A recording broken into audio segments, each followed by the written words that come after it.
MCQ का yes compose your dream. Hello दोस्तों, quick cash में आपका स्वागत है। हमारे चैनल के द्वारा लगातार एनसीईआरटी के क्वेश्चन कराए जा रहे हैं।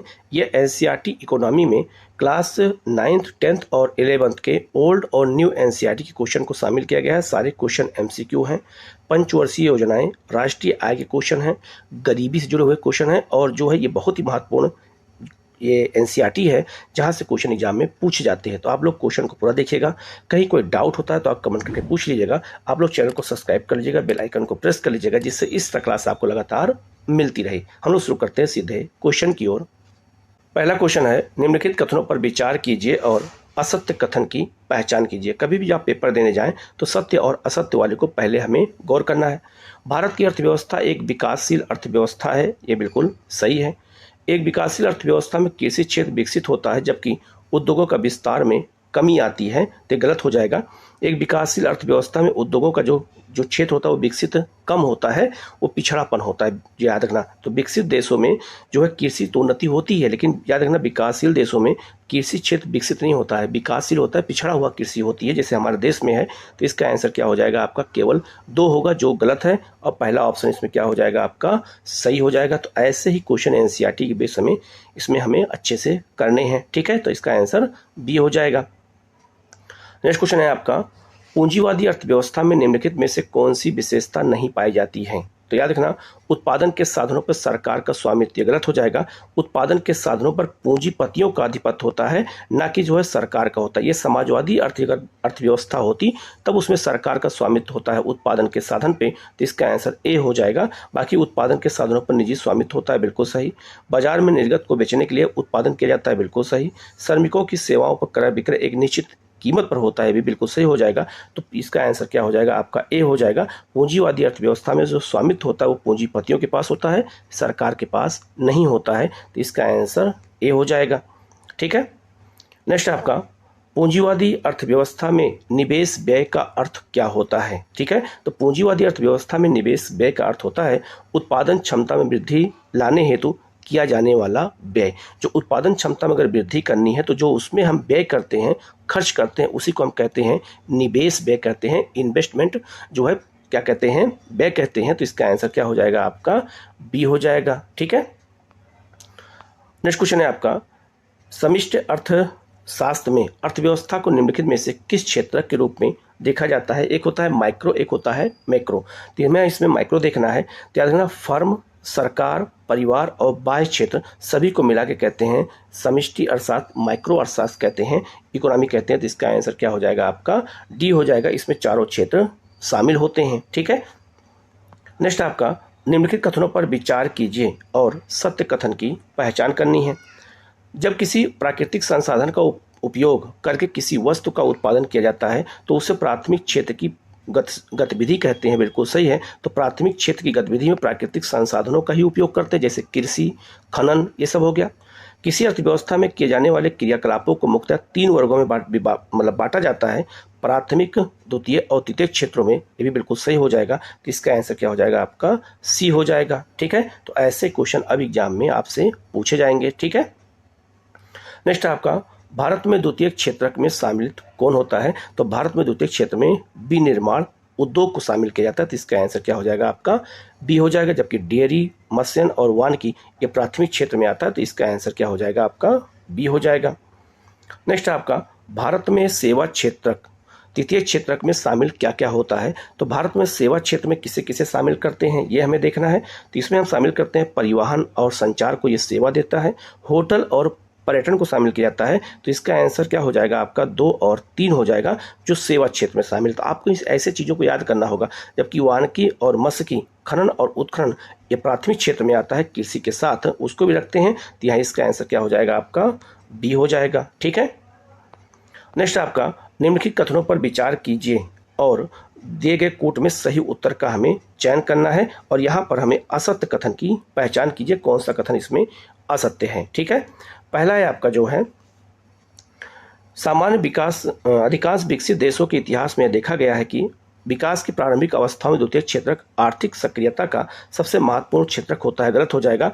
द्वितीय क्षेत्रक नहीं होता है विकसित देशों में, तीसरा सेक्टर सेवा क्षेत्र बहुत ज़्यादा विकसित होता है विकसित देशों में। तो पहला ऑप्शन गलत हो जाएगा, ठीक है। विकसित देशों में अधिकांश श्रमजीवी लोग सेवा क्षेत्र में होते हैं, नियोजित होते हैं, बिल्कुल सही हो जाएगा।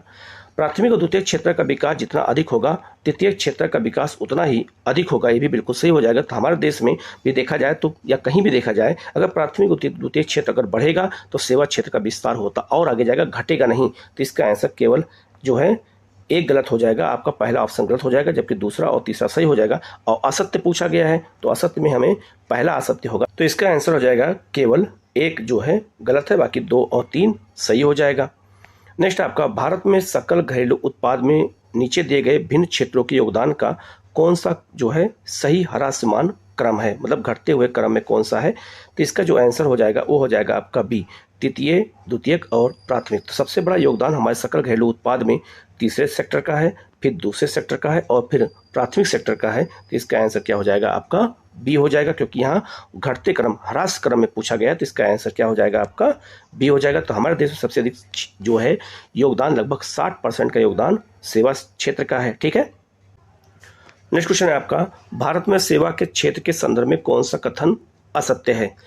इनमें उन सेवाओं की संख्या अधिक है जिनमें अत्यंत कुशल और शिक्षित श्रमिकों का रोजगार अधिक मिलता है। गलत हो जाएगा। शिक्षित श्रमिकों और मतलब कुशल को अत्यधिक नहीं मिलता है, इसमें सबको मिलता है। तो इसका आंसर ए हो जाएगा, जो इसमें गलत हो जाएगा। नेक्स्ट आपका, सार्वजनिक और निजी क्षेत्र किसके आधार पर विभाजित होते हैं। तो याद रखना, ये उद्योगों के स्वामित्व के आधार पर विभाजित होते हैं। जो उद्योग होते हैं कुछ सार्वजनिक अर्थात सरकारी क्षेत्र में और कुछ निजी क्षेत्र में होते हैं। तो निजी और सार्वजनिक क्षेत्र को इसी आधार पर बांटा जाता है, उद्योगों के स्वामित्व के आधार पर। तो इसका आंसर क्या हो जाएगा आपका सी हो जाएगा।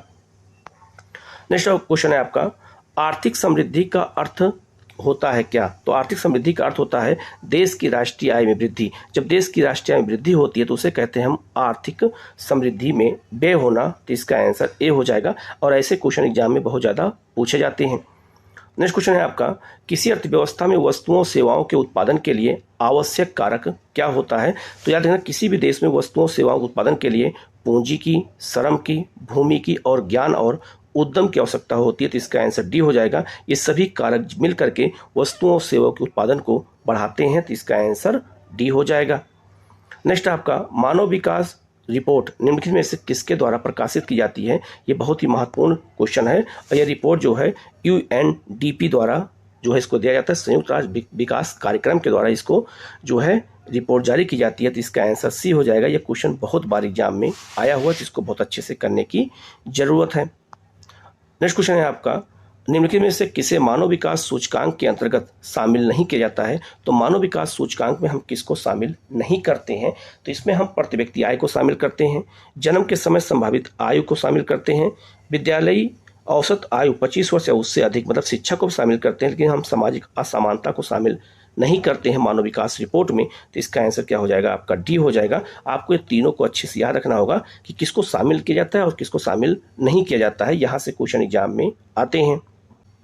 नेक्स्ट क्वेश्चन है आपका, निम्नलिखित कथनों पर विचार कीजिए और सत्य कथन की पहचान करनी है। मानव पूंजी निर्माण, जो मानव होता है वो भी एक पूंजी होता है देश के लिए। तो मानव पूंजी निर्माण वस्तुतः एक आर्थिक और तकनीकी प्रक्रिया है जो देश मानव पूंजी को धारण करने वालों के सुविचारित निर्णय का प्रतिफल नहीं होता है। होता है, गलत हो जाएगा, ये पहला ऑप्शन गलत हो जाएगा। भौतिक पूंजी निर्माण मुख्यतः एक आर्थिक और तकनीकी प्रक्रिया है तथा इसका स्वामित्व उन व्यक्तियों के जो है सुविचारित निर्णयों का परिणाम होता है। बिल्कुल सही हो जाएगा। तो इसका आंसर क्या हो जाएगा आपका 2 सही होगा। तो मानव पूंजी और भौतिक पूंजी के निर्माण में जो है आर्थिक और तकनीकी प्रक्रिया बहुत ही महत्वपूर्ण होती है। तो इसका आंसर केवल 2 होगा। नेक्स्ट क्वेश्चन है आपका, मानव पूंजी में निरंतर निवेश निम्नलिखित में से किसे अग्रसारित करता है। अगर हम मानव पूंजी में अगर ज़्यादा निवेश करेंगे, शिक्षा, स्वास्थ्य और कौशल विकास को डेवलप करेंगे तो उससे क्या होगा। तो उत्पादन में वृद्धि होगी, प्रौद्योगिकी परिवर्तन का सामना करने की क्षमता बढ़ेगी, राष्ट्र की सामाजिक प्रगति होगी, सब कुछ हो जाएगा। तो इसका आंसर क्या हो जाएगा आपका डी हो जाएगा। तो मानव पूंजी से सभी लक्ष्य हम प्राप्त कर सकते हैं। नेक्स्ट क्वेश्चन है आपका, निम्नलिखित में से किसे मानव पूंजी के स्रोत के रूप में माना जाता है। तो मानव पूंजी के स्रोत के रूप में हम किसको मानते हैं, कार्य के दौरान प्रशिक्षण मतलब ट्रेनिंग को भी, शिक्षा में निवेश करते हैं इससे भी मानव पूंजी होगा, स्वच्छ पेयजल की व्यवस्था होगी इससे भी मानव पूंजी होगा, प्रबंधन और सूचना मैनेजमेंट और इंफॉर्मेशन से भी मानव पूंजी होगा। तो इसका आंसर क्या हो जाएगा आपका डी हो जाएगा। ये सभी कारक इसके लिए जिम्मेदार हैं। ठीक है।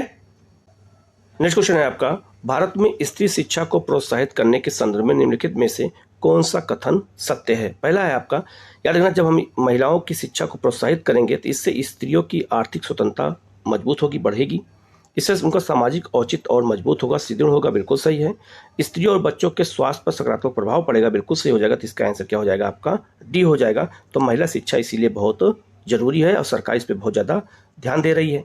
नेक्स्ट आपका, भारत सरकार द्वारा नियुक्त जो है तापस मजूमदार समिति का संबंध निम्नलिखित में से किससे है? तो इसका संबंध है 6 से 14 जो है वर्ष आयु के सभी बच्चों को स्कूली शिक्षा व्यवस्था में शामिल करने से है। ये सुझाव इसी समिति ने, मजूमदार समिति ने दिया था। तो इसका आंसर क्या हो जाएगा आपका? बी हो जाएगा। ठीक है।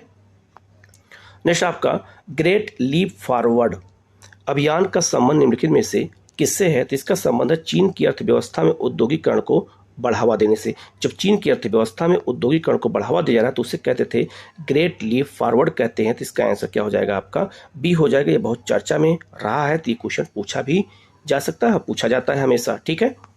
नेक्स्ट क्वेश्चन है आपका, निम्नलिखित में से कौन धारणीय विकास की अवधारणा को सही रूप में स्पष्ट करता है? धारणीय विकास मेथड कहते हैं सस्टेनेबल डेवलपमेंट, सतत विकास कहते हैं, तो इसे सस्टेनेबल डेवलपमेंट कहते हैं। तो लिखा है, एक मतलब सबसे स्पष्ट इसकी परिभाषा कौन सी है? तो ऐसा विकास जो वर्तमान पीढ़ी की आवश्यकताओं को भावी पीढ़ी की आवश्यकताओं की पूर्ति क्षमता का समझौता किए बिना पूरा करे। मतलब ये हुआ, इसका आंसर बी हो जाएगा। इसका मतलब ये होता है कि वर्तमान पीढ़ी संसाधनों का ऐसा उपयोग करे कि भविष्य में आने वाली पीढ़ी के लिए वो संसाधन कमी ना रहने पाए। तो इसका आंसर क्या हो जाएगा आपका? बी हो जाएगा। ठीक है। नेक्स्ट आपका, धारणीय विकास का लक्ष्य क्या होता है? धारणीय मतलब सतत विकास का लक्ष्य क्या है? तो गरीबों की समग्र जो है गरीबी, दरिद्रता मतलब गरीबी को कम कर सुनिश्चित जीवन सुनिश्चित कर, साधन प्रदान करना, सामाजिक अस्थिरता को न्यूनतम करना, पर्यावरण अपक्षय को न्यूनतम करना मतलब पर्यावरण को दूर करना, प्रदूषण को, जो संसाधन विघटन को न्यूनतम करना मतलब संसाधन को बर्बाद कम करना। तो इसका आंसर क्या हो जाएगा आपका? डी हो जाएगा। ये सारे कार्य जो है लक्ष्य हैं किसके? सतत विकास के लक्ष्य हैं। ठीक है। नेक्स्ट क्वेश्चन है आपका, धारणीय विकास या सतत विकास भावी पीढ़ियों की अपनी आवश्यकताओं को पूरा करने के सामर्थ्य से समझौता किए बगैर वर्तमान की आवश्यकताओं को पूरा करता है। इस परिप्रेक्ष्य में धारणीय विकास का सिद्धांत निम्नलिखित में से किस एक सिद्धांत के साथ स्वाभाविक रूप से जुड़ा हुआ है? तो याद रखना, इसे हम धारण क्षमता कहते हैं। तो इसका आंसर क्या हो जाएगा आपका? डी हो जाएगा। ठीक है। नेक्स्ट आपका, निम्नलिखित में से किसने अर्थव्यवस्था की समृद्धि की दिशा का आकलन करने के लिए राष्ट्रीय आय समुच्चयों के प्रयोग का सूत्रपात किया था? तो राष्ट्रीय आय के बारे में जो है अर्थव्यवस्था की समृद्धि की दिशा में ये सिद्धांत किसने दिया था? तो साइमन कुजनेट्स ने दिया था। तो इसका आंसर क्या हो जाएगा आपका? ए हो जाएगा। ये बहुत महत्वपूर्ण क्वेश्चन है, राष्ट्रीय आय से जुड़ा इन्होंने सिद्धांत दिया था। तो इसका आंसर सी हो जाएगा।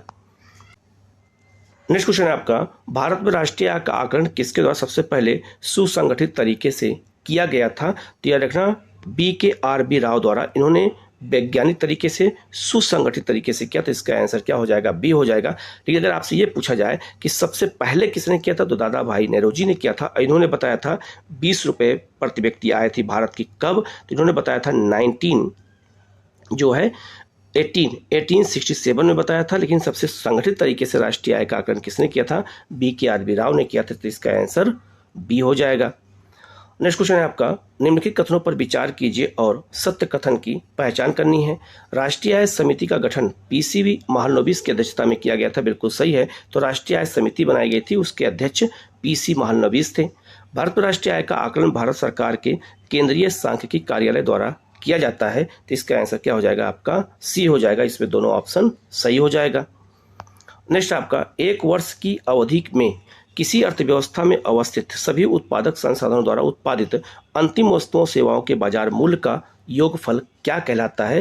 ये किसकी परिभाषा है? सकल घरेलू उत्पाद की परिभाषा। इसी को कहते हैं कि एक वर्ष में उत्पादित वस्तुओं सेवाओं के और बाजार के मूल्य के आधार पर निकाला जाता है, उसको हम कहते हैं सकल घरेलू उत्पाद कहते हैं। तो इसका आंसर क्या हो जाएगा? बी हो जाएगा।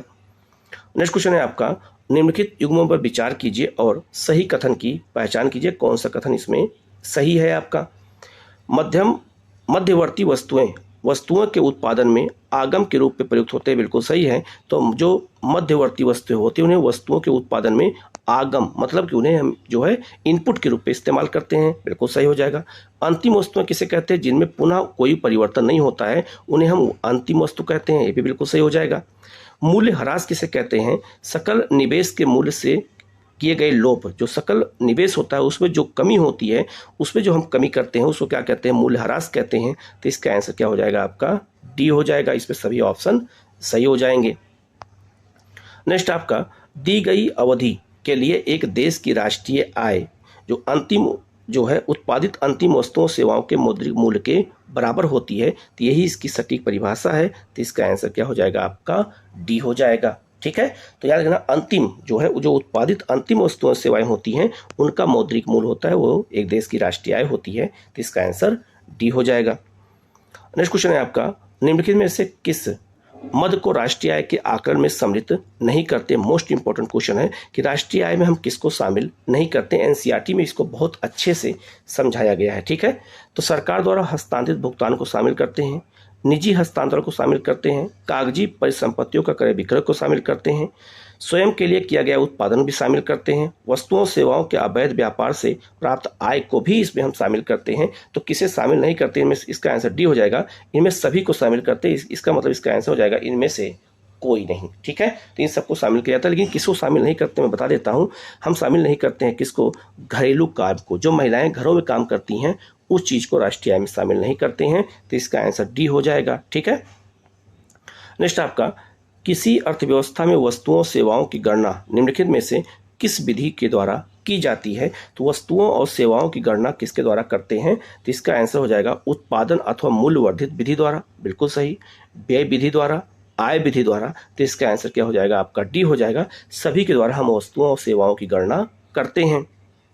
नेक्स्ट क्वेश्चन है आपका, सकल राष्ट्रीय उत्पाद तथा सकल घरेलू उत्पाद के अंतर को अभिव्यक्त करता है कौन? ठीक है, तो सकल राष्ट्रीय उत्पाद और सकल घरेलू उत्पाद को हम व्यक्त करते हैं विदेशों से प्राप्त निवल कारक की आय के रूप में। तो इसका आंसर क्या हो जाएगा आपका?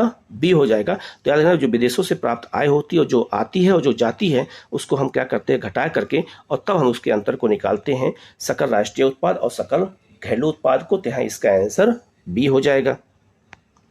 नेक्स्ट क्वेश्चन है आपका, राष्ट्रीय आय के संदर्भ में आधार वर्ष से क्या तात्पर्य होता है? राष्ट्रीय आय में हमेशा आधार वर्ष लिया जाता है। तो आधार वर्ष उसे कहते हैं कि जिस वर्ष की कीमतों का प्रयोग वास्तविक सकल घरेलू उत्पाद की गणना में किया जाता है। जिस वर्ष सब कुछ अच्छा होता है उसी वर्ष को हम ले लेते हैं, उसे हम आधार वर्ष कहते हैं। तो इसका आंसर क्या हो जाएगा आपका?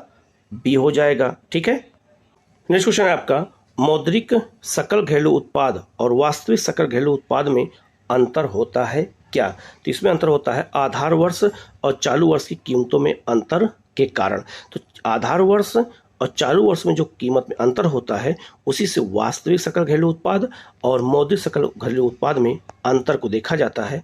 तो इसका आंसर क्या हो जाएगा आपका? सी हो जाएगा।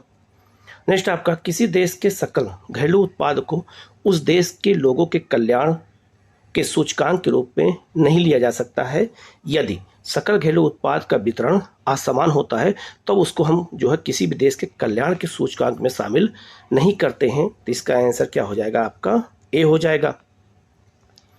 नेक्स्ट आपका, उपभोक्ता कीमत सूचकांक सीपीआई के संदर्भ में निम्नलिखित कथनों पर विचार कीजिए और सत्य कथन की पहचान कीजिए। बहुत ही महत्वपूर्ण क्वेश्चन है। या उन वस्तुओं को दी गई टोकरी जिसका क्रय प्रतिनिधि उपभोक्ता करते हैं का कीमत सूचकांक होता है, बिल्कुल सही है। तो उपभोक्ता में जो है मूल सूचकांक में इसमें हम क्रय शक्ति वाले जो है उपभोग वाले चीजों को शामिल करते हैं।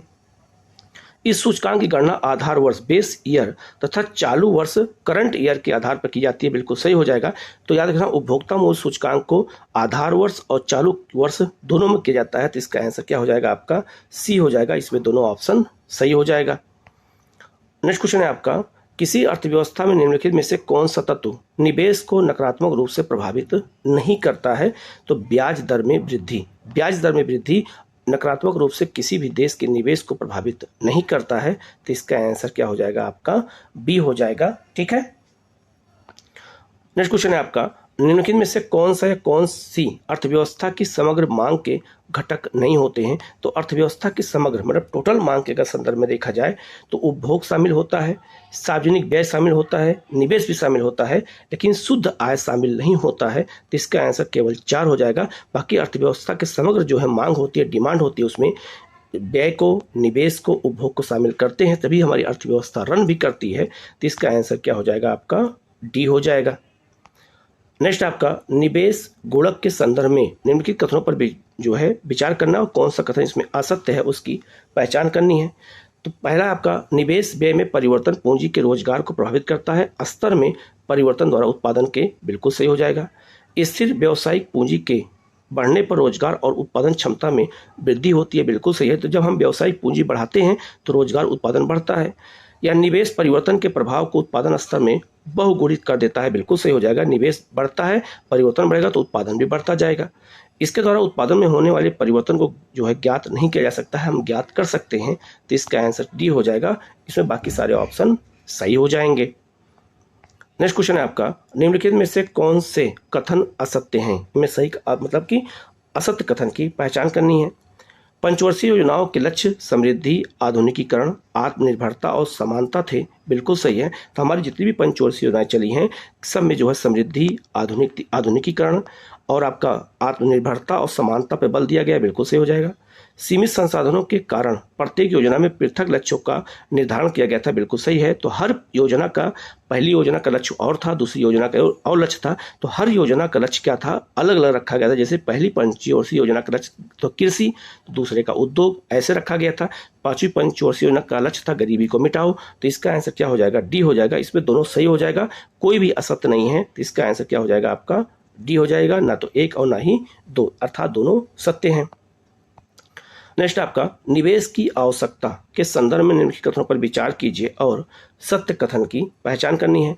अर्थव्यवस्था का नियमित और तीव्र विकास करना, याद रखना, जब हम नियोजन की आवश्यकता को हम कम महसूस करते हैं कि जब अर्थव्यवस्था नियमित रूप से और तीव्र विकास करती रहे, लोगों के लिए बिना भेदभाव के आजीविका के पर्याप्त संसाधनों को सुनिश्चित करना, यह भी जो है नियोजन का लक्ष्य होता है।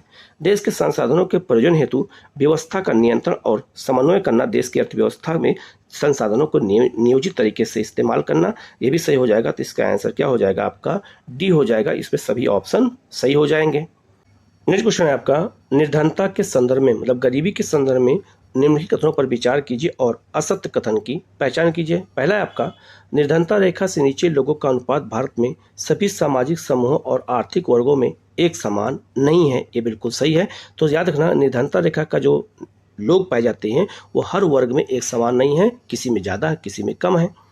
अनुसूचित जाति और अनुसूचित जनजाति सामाजिक समूह निर्धनता के प्रति सर्वाधिक असुरक्षित है, ये भी बिल्कुल सही हो जाएगा। तो इसका आंसर क्या हो जाएगा? डी हो जाएगा। दोनों इसमें सत्य हैं, कोई भी असत्य नहीं है। तो इसका आंसर क्या हो जाएगा? आपका डी हो जाएगा। ठीक है, तो अनुसूचित जाति और जनजाति जो है सामाजिक समूह, ऐसा समूह जहाँ पर निर्धनता एक असुरक्षा की देखा जाता है, ये बहुत महत्वपूर्ण है। वहाँ निर्धनता हमेशा चक्र बना रहता है, गरीबी बनी रहती है। तो इसका आंसर दोनों सही हो जाएगा। तो इसका आंसर क्या हो जाएगा? आपका डी होगा, क्योंकि यहाँ असत्य पूछा गया तो इसमें कोई भी असत्य नहीं है। ठीक है, नेक्स्ट क्वेश्चन है आपका, भारत की किस पंचवर्षीय योजना के अंतर्गत समाजवादी सिद्धांतों को अपनाया गया था? तो द्वितीय पंचवर्षीय योजना में अपनाया गया समाजवादी सिद्धांत को अपनाया गया था। तो इसका आंसर बी हो जाएगा। और द्वितीय पंचवर्षीय योजना उद्योग पर आधारित थी। ठीक है, नेक्स्ट क्वेश्चन है आपका, निम्नलिखित कथनों पर विचार कीजिए और असत्य कथन की पहचान कीजिए। पहला है आपका, द्वितीय पंचवर्षीय योजना महालनोबिस के विचारों पर आधारित थी, बिल्कुल सही हो जाएगा। महालनोबिस ने कोलकाता में भारतीय सांख्यिकी संस्थान की स्थापना की तथा सांख्य नाम का एक जर्नल प्रकाशित किया, मतलब पत्रिका प्रकाशित की थी, बिल्कुल सही हो जाएगा। तो दोनों ऑप्शन इसमें सही हो जाएगा। असत्य पूछा जा रहा है तो इसका आंसर डी हो जाएगा। दोनों जो है इसमें सही है, कोई भी गलत नहीं हो जाएगा। नेक्स्ट आपका, योजनाओं के अगला क्वेश्चन है, योजनाओं के दौरान कृषि क्षेत्र में मुख्य पहल भूमि सुधार तथा हरित क्रांति थी, बिल्कुल सही है। तो हमारे यहाँ जब योजनाएं चालू की गई तो भूमि सुधार और हरित क्रांति पर बहुत बल दिया गया, क्योंकि भूमि सुधार और हरित क्रांति से भारत खाद्यान्न उत्पादन में आत्मनिर्भर बन सकता था और बन गया भी। तो इसका ए भी सही हो जाएगा। तो इसका आंसर क्या हो जाएगा? ए हो जाएगा। ए और आर दोनों सही है और उसकी सही व्याख्या भी हो रही है। तो इसका आंसर ए हो जाएगा। नेक्स्ट आपका उद्योगों में प्रशिक्षण मतलब ट्रेनिंग, विद्यार्थियों को निःशुल्क अथवा कम कीमत पर पुस्तकें और स्टेशनरी उपलब्ध कराने जैसे आर्थिक कार्यक्रम जो है सर्वप्रथम किस पंचवर्षीय योजना में अपनाए गए थे? तो इसको अपनाया गया था 5वीं पंचवर्षीय योजना में। तो इसका आंसर क्या हो जाएगा आपका? सी हो जाएगा। ठीक है। नेक्स्ट आपका भारत में पहली पंचवर्षीय योजना से लेकर 7वीं पंचवर्षीय योजना तक की अवधि में धीमी गति से ही आर्थिक विकास हो पाया। आर्थिक विकास की धीमी गति का मुख्य कारण क्या था?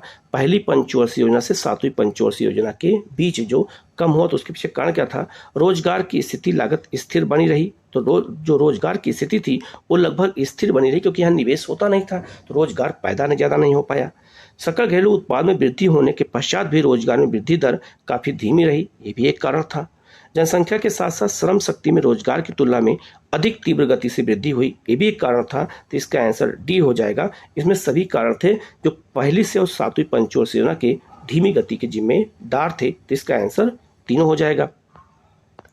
नेक्स्ट क्वेश्चन है आपका, निम्नलिखित कथनों पर विचार कीजिए और सत्य कथन की पहचान कीजिए। कौन सा कथन इसमें सत्य है? पहला है आपका, अप्रैल 1992 से जो है मार्च 1997 के बीच 8वीं पंचवर्षीय योजना संचालित की गई थी। बिल्कुल सही। 8वीं पंचवर्षीय योजना का मुख्य बल रोजगार सृजन था, ये भी सही बिल्कुल। रोजगार सृजन के माध्यम से आर्थिक संतुलन बनाए रखने का प्रयास किया गया था, बिल्कुल सही। 8वीं पंचवर्षीय योजना में राजकोषीय घाटे को नियंत्रित करने का प्रयास नहीं किया गया था, प्रयास किया गया था, ये गलत हो जाएगा। तो इसका आंसर क्या हो जाएगा आपका? सी हो जाएगा। 1, 2, 3 सही है, जबकि चौथा ऑप्शन इसमें गलत हो जाएगा। अब ऐसे ही क्वेश्चन की हमें प्रैक्टिस करने की जरूरत है। नेक्स्ट क्वेश्चन है आपका, भारतीय योजना के संदर्भ में निम्नलिखित कथनों पर विचार कीजिए और सत्य कथन की पहचान करनी है भारतीय योजना के बारे में। पहला आपका, द्वितीय पंचवर्षीय योजना ने भारी उद्योगों की स्थापना पर बल दिया, बिल्कुल सही हो जाएगा। तृतीय पंचवर्षीय योजना ने औद्योगिकरण की रणनीति के रूप में आयात प्रतिस्थापन की अवधारणा को प्रारंभ किया था। तो इसका आंसर ये भी सही हो जाएगा। तो इसका आंसर क्या हो जाएगा आपका? सी हो जाएगा। इसमें दोनों ऑप्शन सही हो जाएंगे। ठीक है। नेक्स्ट आपका, 5वीं पंचवर्षीय योजना का मुख्य उद्देश्य क्या था? तो 5वीं पंचवर्षीय योजना का उद्देश्य था गरीबी हटाओ। गरीबी हटाओ का नारा दिया गया था। तो इसका आंसर ए हो जाएगा। ठीक है। ये बहुत महत्वपूर्ण क्वेश्चन है। नेक्स्ट क्वेश्चन है आपका, पंचवर्षीय योजनाओं के संदर्भ में निम्नलिखित कथनों पर विचार कीजिए और सत्य कौन सा कथन नहीं है इसकी हमें पहचान कीजिए। कौन सा कथन इसमें सत्य नहीं है? पहला है आपका, पंचवर्षीय योजना वर्ष 2017 तक प्रलेखों में केवल 5 वर्ष की योजना अवधि में समाप्त किए जाने वाले उद्देश्यों का ही उल्लेख नहीं किया गया, बल्कि उसमें आगामी 20 वर्ष से प्राप्त किए जाने वाले उद्देश्य को भी उल्लेख किया गया है। तो 2017 से पंचवर्षीय योजना को 20 साल के लिए कर दिया गया है, बिल्कुल सही हो जाएगा।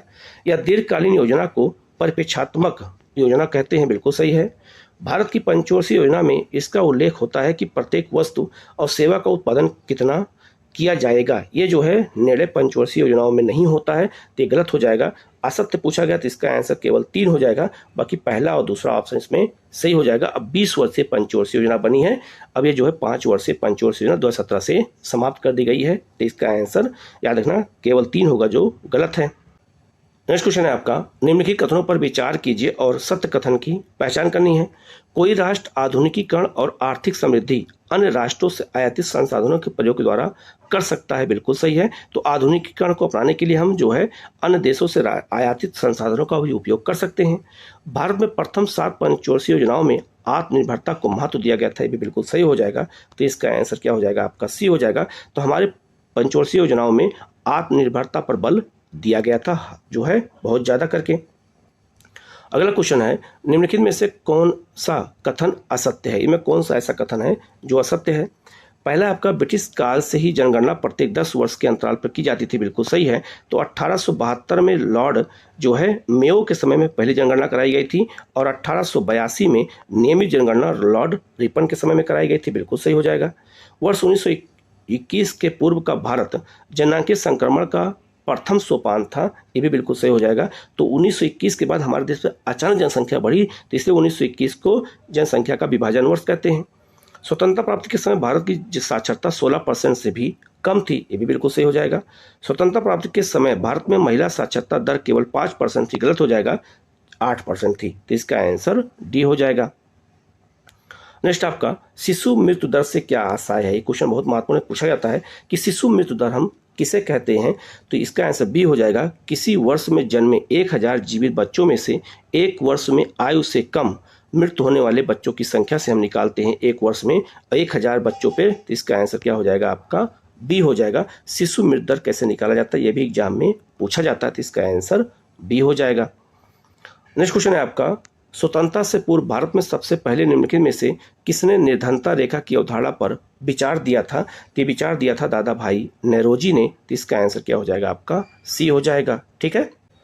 नेक्स्ट क्वेश्चन है आपका, भारत में निर्धनता रेखा मतलब गरीबी रेखा के निर्धारण हेतु ग्रामीण क्षेत्रों में स्वीकृत कैलोरी आवश्यकता प्रति व्यक्ति प्रतिदिन कितनी है? 2400 कैलोरी। आप सबको पता है कि गांव में कैलोरी ज़्यादा है 2400 और शहरों में 2100। तो इसका आंसर बी हो जाएगा। नेक्स्ट आपका, निर्धनता मतलब गरीबी की व्याख्या किस अर्थव्यवस्था में व्याप्त किन समस्याओं के कारण की जा सकती है? तो इसका हम जो है देखेंगे तो निम्न पूंजी निर्माण, इससे भी गरीबी, जनसंख्या का दबाव होगा तभी गरीबी आएगी, मांग का अभाव होगा तभी गरीबी आएगी, डिमांड नहीं होगी तो वस्तुओं का उत्पादन नहीं होगा, आधारित संरचनाओं का अभाव होगा तभी गरीबी आएगी, सामाजिक कल्याण व्यवस्था का अभाव होगा तभी गरीबी आएगी। तो इसका आंसर क्या हो जाएगा आपका? डी हो जाएगा। ये सारे कारण जिम्मेदार हैं गरीबी के लिए। ठीक है। नेक्स्ट आपका, भारत में निर्धनता के स्तर का आकलन किया जाता है। भारत में गरीबी का आकलन कैसे किया जाता है? तो परिवार के उपभोग व्यय के आधार पर। ये मोस्ट इंपोर्टेंट क्वेश्चन याद रखना, गरीबी का निर्धारण उपभोग व्यय के आधार पर करते हैं। ये बात याद रखना, ये बहुत ही महत्वपूर्ण क्वेश्चन है। इसका आंसर सी हो जाएगा।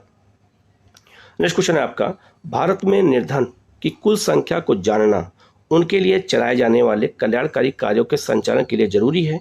निर्धनों की कुल संख्या, उनके निवास इत्यादि की जानकारी तथा तुलनात्मक अनुपातों को प्रतिशत के रूप में देखा जाता है। निर्धनों की संख्या का अनुमान निर्धनता रेखा से नीचे के जनानुपात के द्वारा किया जाता है। इसे हम क्या कहते हैं? तो जो गरीबी का निर्धारण किया जाता है, रेखा जो जिसे हम बीपीएल कहते हैं, उसका निर्धारण कैसे किया जाता है? तो व्यक्ति गणना अनुपात के आधार पर होता है। तो बीपीएल बहुत घुमा फिरा क्वेश्चन पूछा गया है, बहुत सिंपल क्वेश्चन है। गरीबी रेखा का निर्धारण बीपीएल का निर्धारण कैसे होता है? व्यक्ति गणना अनुपात के आधार पर। तो इसका आंसर क्या हो जाएगा आपका? सी हो जाएगा। ठीक है। नेक्स्ट क्वेश्चन है आपका, निर्धनता के संदर्भ में निम्नलिखित कथनों पर विचार कीजिए और सत्य कथन की पहचान करनी है। भारत में निर्धनता विषयक आधिकारिक आंकड़े नीति आयोग उपलब्ध कराता है। बिल्कुल सही है। निर्धनता संबंधी आंकड़े राष्ट्रीय प्रतिदर्श सर्वेक्षण संगठन अब राष्ट्रीय सांख्यिकी कार्यालय द्वारा उपभोग व्यय के आधार पर किया जाता है। ये भी बिल्कुल सही हो जाएगा। तो इसका आंसर क्या हो जाएगा आपका? सी हो जाएगा। तो गरीबी का निर्धारण अब राष्ट्रीय सांख्यिकी कार्यालय करता है, पहले एनएसएसओ करता था। तो याद रखना, इसका आंसर सी हो जाएगा। दोनों ऑप्शन सही हो जाएगा। नेक्स्ट आपका, निर्धनता के कई पहलू हैं तथा उसे विभिन्न सूचकों के माध्यम से देखा जाता है। निम्नलिखित में से कौन सा सामाजिक सूचक के अंतर्गत आता है? आय का स्तर नहीं आता है, आय का स्तर शामिल नहीं होता है। स्वास्थ्य सेवाओं का अभाव, इसको शामिल करते हैं। निरक्षरता का स्तर को शामिल करते हैं और सुरक्षित पेयजल और स्वच्छता तक पहुंच का अभाव भी शामिल करते हैं। तो इसका आंसर क्या हो जाएगा आपका? डी हो जाएगा। इससे पहला ऑप्शन नहीं होगा, आय के आधार पे नहीं होता है, सूचकांक में शामिल नहीं करते हैं। तो यहाँ इसका आंसर डी हो जाएगा। नेक्स्ट क्वेश्चन है आपका, भारत में निर्धनता मतलब गरीबी के कारणों के संदर्भ में निम्नलिखित कथनों पर विचार कीजिए और सत्य कथन की पहचान कीजिए। पहला है आपका, आय और परिसंपत्तियों के वितरण की विषमता निर्धनता की समस्या को बनाए रखने में योगदान देता है। बिल्कुल सही है। तो हमारे यहाँ जो सामाजिक जो आय और परिसंपत्ति है उसका जो है समान वितरण नहीं है, असमान वितरण है। ये भी गरीबी का कारण है। ऋणग्रस्तता निर्धनता का एक महत्वपूर्ण कारण है। अगर जो व्यक्ति गरीबी में और ऋण में हमेशा फंसा रहेगा, वो गरीबी में हमेशा फंसा रहेगा। ब्रिटिश उपनिवेशिक काल में आर्थिक प्रगति को बढ़ावा और जनसंख्या नियंत्रण दोनों स्तर पर असफलता के कारण निर्धनता का चक्र बना हुआ है। बिल्कुल सही है। तो ब्रिटिश काल में इतना शोषण हुआ इससे, और हमारे यहाँ जो है जनसंख्या अधिक बढ़ गई, इससे गरीबी का निर्धनता बढ़ता गया, चक्र बढ़ता गया। तो इसका आंसर क्या हो जाएगा? सभी हो जाएगा। इसका आंसर डी हो जाएगा। अब ऐसे ही क्वेश्चन आपसे एग्जाम में पूछे जाएंगे। ठीक है। नेक्स्ट क्वेश्चन है आपका, भारत में गरीबी रेखा से नीचे तेंदुलकर समिति के अनुसार रहने वाले लोगों का प्रतिशत कितना था? तो तेंदुलकर समिति ने बताया था कि जो है गरीबी का परसेंट कितना है? 22%। तो इसका आंसर क्या हो जाएगा आपका? बी हो जाएगा। नेक्स्ट क्वेश्चन है आपका, निम्नलिखित में से कौन सा कथन असत्य है? पहला है, वह व्यक्ति जो आर्थिक क्रियाओं में संलग्न होते हैं उन्हें श्रमिक कहते हैं। बिल्कुल सही। ग्रामीण श्रम बल का अनुपात शहरी श्रम बल से कम है, ज्यादा है, यही गलत हो जाएगा। तो इसका आंसर क्या हो जाएगा आपका बी हो जाएगा। भारत में श्रम शक्ति में पुरुषों की बहुलता ज्यादा है, बिल्कुल सही है।